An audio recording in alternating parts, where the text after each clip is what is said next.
Continuamos con la segunda parte del estudio de la lección número 3 que se estudia el 17 de enero del 2026.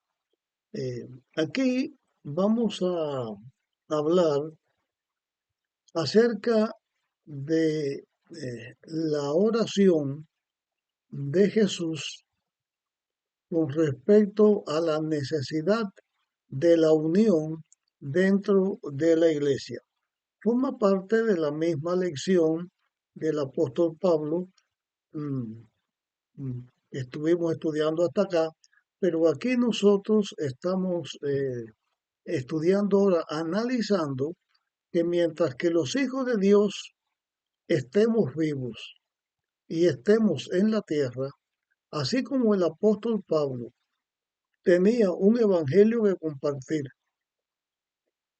tenía una obra que hacer en favor de los demás seres humanos y para honrar a Dios, nosotros los hijos de Dios también tenemos una obra que hacer en favor del Evangelio, de la predicación del Evangelio, para honrar a Dios y para ayudar a los seres humanos.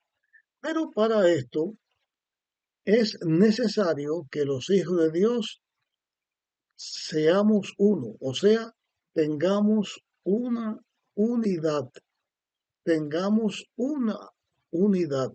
Cuando Cristo estuvo en la tierra con los discípulos, antes de ir a la crucifixión, Jesús en la última Pascua que tuvo con sus discípulos, los apóstoles, en la inauguración o en el establecimiento del rito de la humildad, Jesús hizo una oración. Y en esa oración que Jesús hizo con sus discípulos, Jesús oró por por la unidad que debía de existir entre los hijos de Dios en la tierra. Y también que debía existir entre los hijos de Dios, entre ellos y también con Dios y también con Cristo. Dice en la oración Jesús dijo, Padre, que aquellos que me has dado estén conmigo donde yo esté, para que vean mi gloria, la que me has dado, por cuanto me has amado desde antes de la creación del mundo.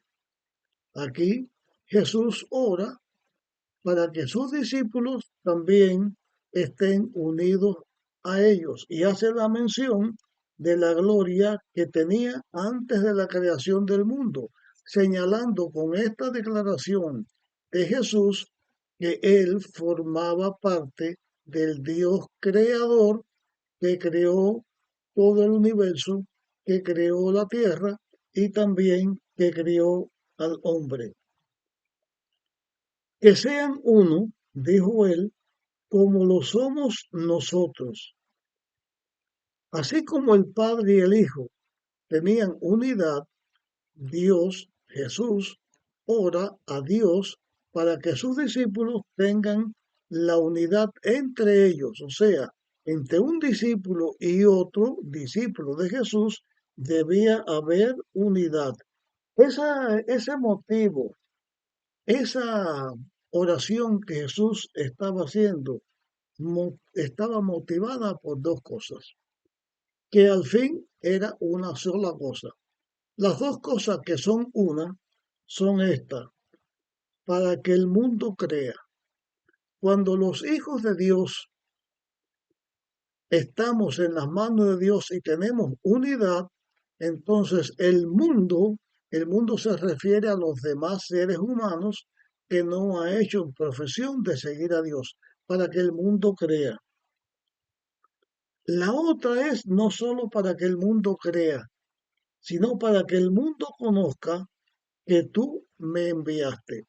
O sea, la unión entre los discípulos de Jesús, la unión entre las personas que formamos parte de la iglesia de Dios, damos a conocer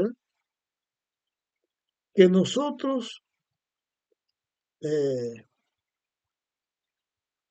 nosotros estamos con Dios, que nosotros representamos a Dios y que el mundo crea que Dios es el creador, que Dios es el que hizo el Evangelio y que Dios es nuestro redentor.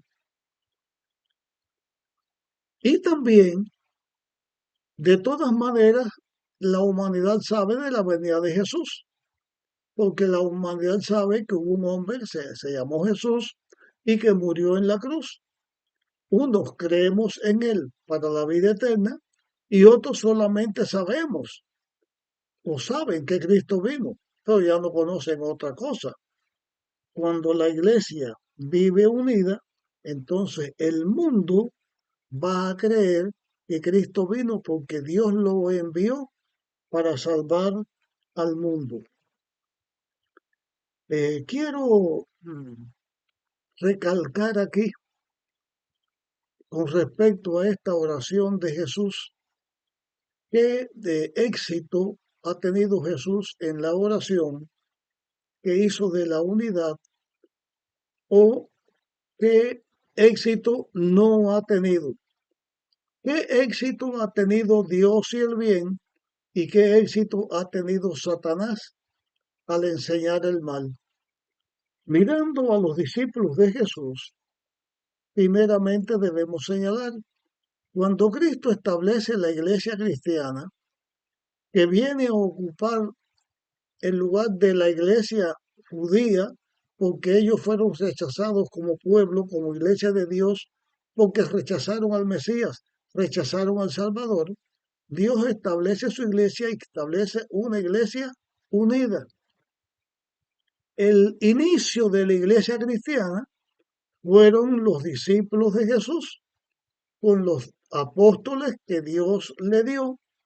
Jesús estableció para que estuvieran al frente de la predicación del Evangelio y del establecimiento de la iglesia, que fueron fortificados por el descenso del Espíritu Santo en el Pentecostés.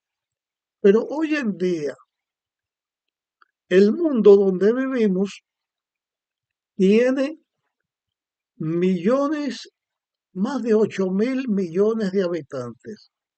De esos millones de habitantes, la religión más numerosa es la religión cristiana.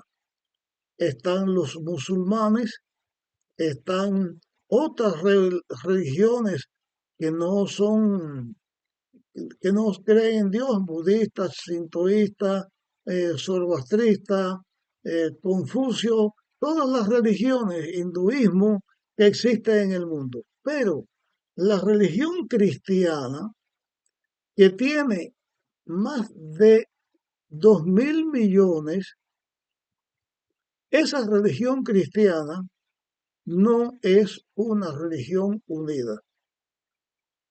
No es una religión unida porque hay muchas organizaciones cristianas, todas ellas diciendo que es la iglesia de Dios, que es la iglesia cristiana que representa a Dios.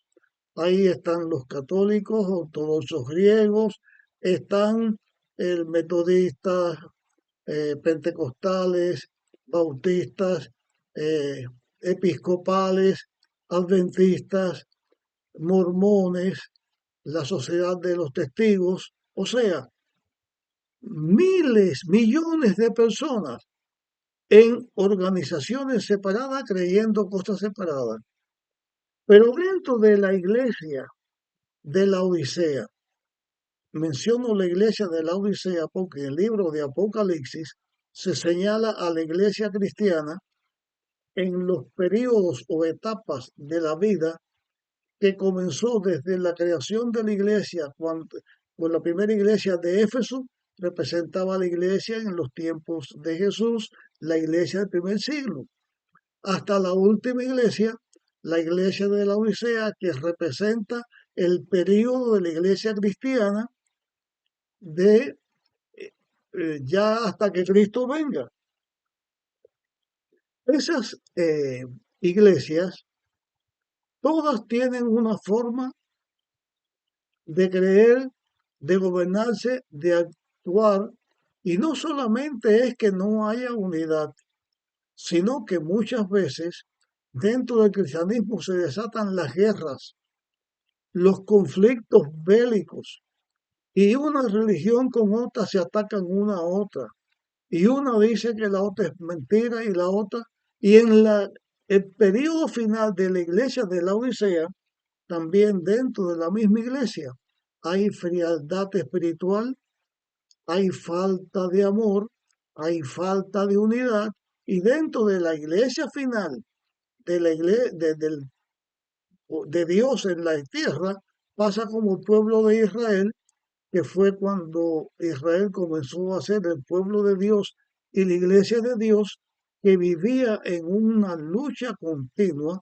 los israelitas contra Dios, contra Moisés, unos con otros, también en la iglesia de la Odisea, en la última parte de la historia de la iglesia, se levantan grupos disidentes de la iglesia, grupos que atacan a la iglesia y entre los miembros de la iglesia disputas y luchas unos con otros. La oración de Jesús de la necesidad de la unidad en la iglesia es para que crean en Dios, para que crean que Cristo envió a Cristo, que Dios envió a Cristo y que la salvación está a la disposición del ser humano.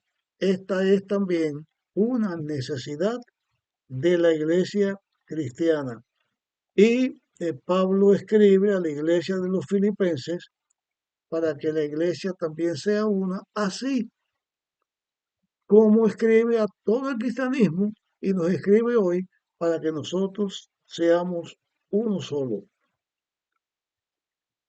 Para que pueda haber unidad, que es indispensable para la unidad de la iglesia, según Jesús enseñó y según Pablo enseñó. ¿Qué es necesario? ¿Cómo únicamente podemos alcanzar la unidad? Para alcanzar la unidad debemos seguir las escrituras. ¿Cuáles son las escrituras? La Biblia, la palabra de Dios, donde está reflejada, escrita, cuál es la voluntad de Dios y qué debemos nosotros de hacer. No puede haber unidad si no es en las escrituras. Los que decimos que seguimos a Dios debemos demostrar que somos de verdad los que representamos a Dios, porque lo que digamos debe estar en armonía con lo que la Biblia dice. También no hay una manera en la cual podamos alcanzar la unidad si no es por medio del Espíritu Santo. Porque el Espíritu Santo es el que nos enseña el plan de la redención, el que nos enseña lo que Dios ha hecho, lo que Jesús hizo, lo que es el Espíritu Santo, el que nos enseña lo que la Biblia dice, lo que la Biblia enseña. Es el Espíritu Santo que nos enseña lo que es pecado, lo que es juicio, lo que es justicia. Es el Espíritu Santo que nos enseña a nosotros también a orar y a pedir a Dios. Y cuando nosotros lo hacemos mal, es el Espíritu Santo que intercede por nosotros y clama por nosotros con gemidos indecibles, como está escrito en la palabra de Dios. Por eso también en esta parte del fin del mundo, en esta parte ya cerca de la venida de Jesús, también el diablo levanta batalla, lucha contra el Espíritu Santo.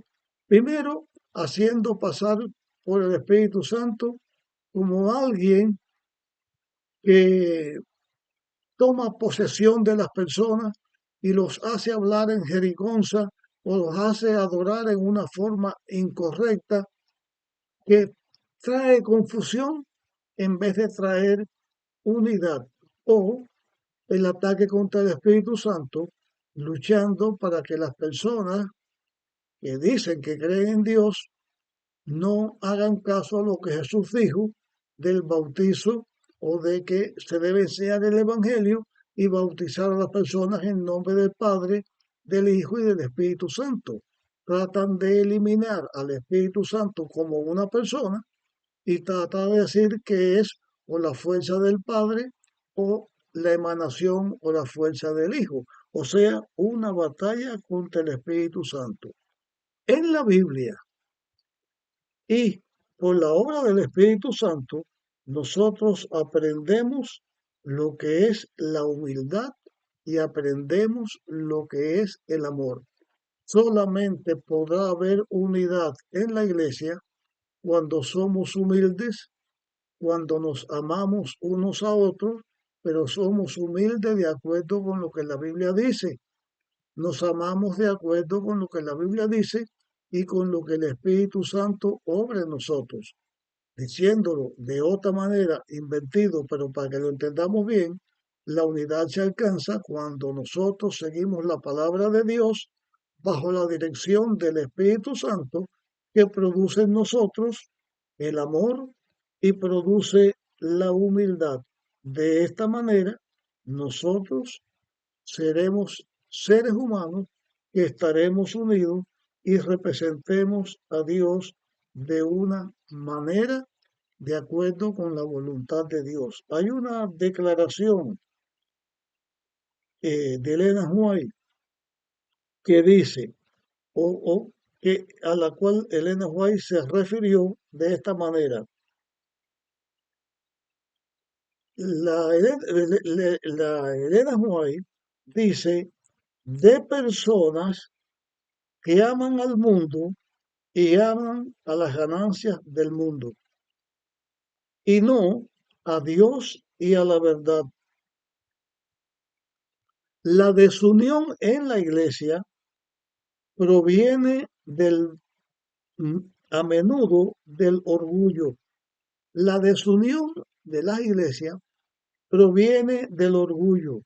A medida que la iglesia ha cautivado el orgullo y la ambición mundanal, el Espíritu de Cristo se ha ido apartando de la iglesia y se ha introducido la emulación y la contienda. A medida que el pecado va aumentando, el orgullo va aumentando, va alejando al Espíritu Santo, y eso es lo que trae el mal y es lo que los hijos de Dios debemos en nuestro tiempo, al estudiar la palabra de Dios, a ver lo que Pablo enseña, sus enseñanzas, que si morimos, honremos a Dios con nuestra vida y descansemos seguros en su salvación, porque hemos muerto bajo o morimos bajo la bendición y el cuidado de Dios, porque quedamos sellados para la vida eterna. Pero si vivimos, que honremos a Dios en amor, en unión, en humildad, y representemos a Dios dignamente. Entonces, cuando se logra una vida así, los que hacen la voluntad de Dios pueden vivir unidos y sin temor.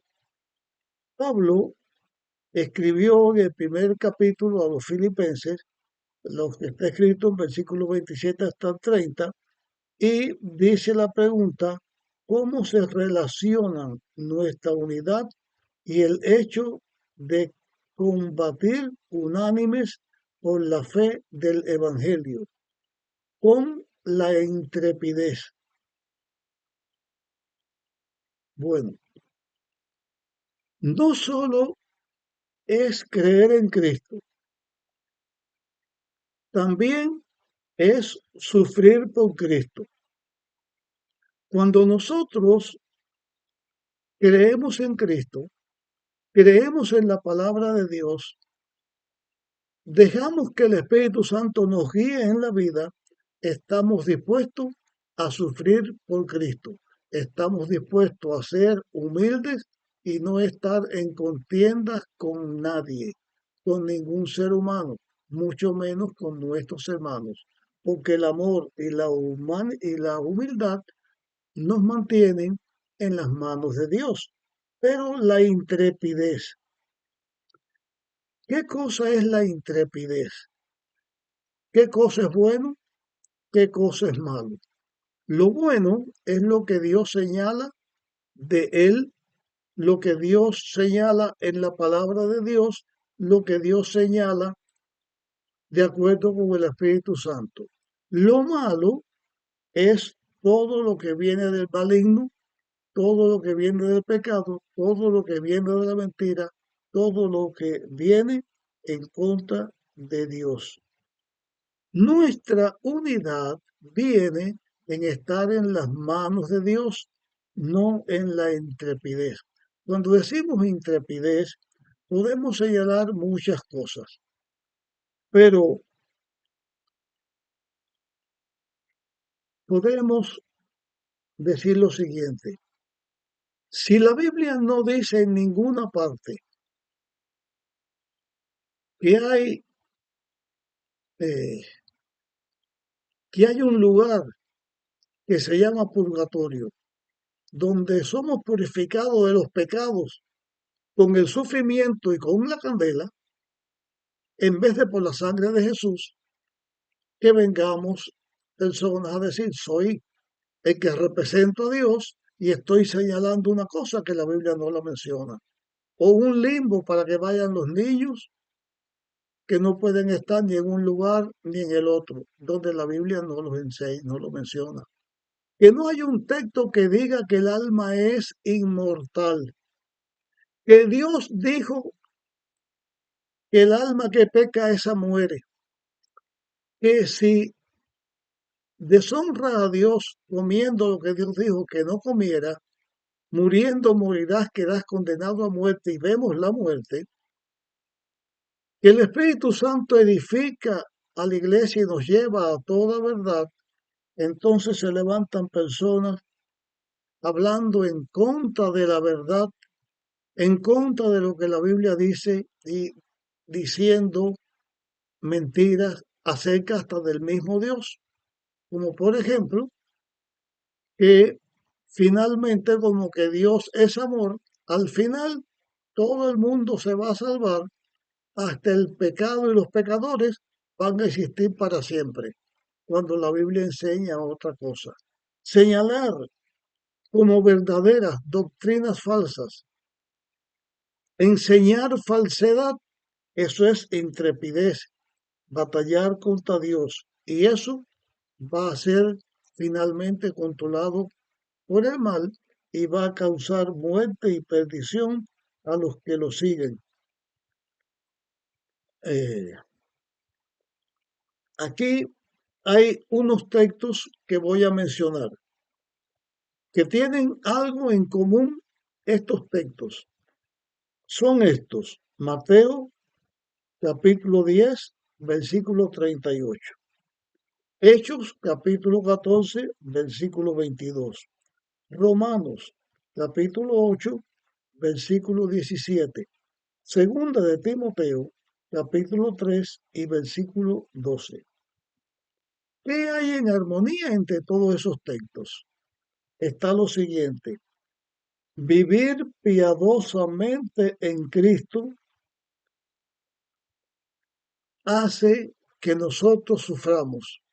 El que quiere vivir piadosamente en Cristo va a recibir sufrimiento, va a recibir persecución. Dios nos dice, toma tu cruz y ven en pos de mí. También como Pablo, sufrir por Cristo.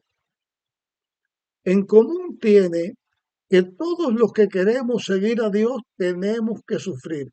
Sufriremos persecución, tenemos una cruz que llevar, sufriremos angustia, sufriremos todo lo que tengamos que sufrir, pero también tiene como punto central que los que estamos en Cristo, aunque tengamos que sufrir, aunque tengamos que llevar una cruz, vamos a ser victoriosos porque vamos a estar con Dios en esta tierra, los representaremos dignamente y estaremos con Dios por la eternidad. Terminamos el estudio de esta lección diciendo que Dios nos enseña en su palabra que nosotros no tenemos que seguir la muerte porque eso es fruto del pecado. Que tenemos que seguir la vida o vivir porque eso es el don de Dios, la salvación que en su amor Dios nos da a nosotros. Ojalá que sigamos a Dios, sigamos el amor, sigamos la palabra de Dios, seamos guiados por el Espíritu Santo y seguramente estaremos con Dios para siempre en su reino eterno. Deseo que Dios nos dé su bendición.